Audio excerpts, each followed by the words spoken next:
quick recording here. What I wanted to demonstrate was, as I was playing this, I noticed error. I'll play it right now. Here it is. And kind of annoying. So you see that there was an and breathing sound. So none of this is valuable for the whole timeline. So this could probably, we can get rid of this. I could just easily delete, done, but I don't want to do that. And the reason is because I want the workflow to improve so that every other timeline I might create knows to clean stuff like this up. So it's faster for me to do in this one instance, but the long-term solution is to go back to my agent and tell it round 117 to round 118, there is and breathe that was not caught.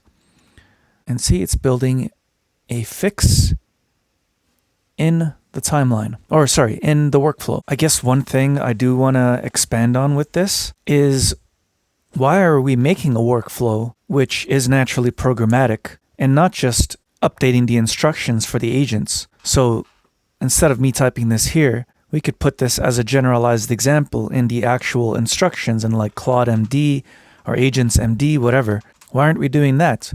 And because we don't want any room for interpretation, we want it programmatic so that every instance of a similar error is caught every single time, not just when the interpretive layer, the LLM, decides, hey, this matches some criteria, let's remove it. Not just that, but it's much faster, of course, when you run something programmatically, locally, versus having to hit an LLM.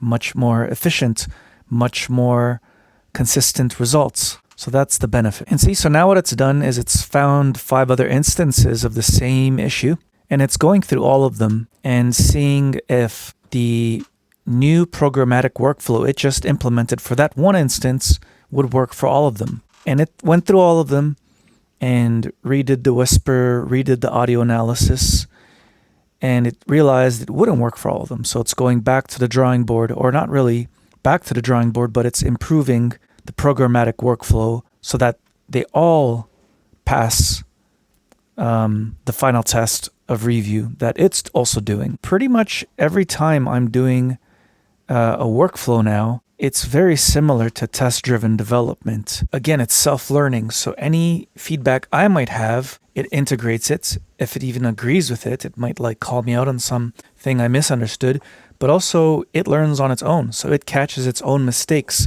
Right here, for example, I pointed out something that it never caught.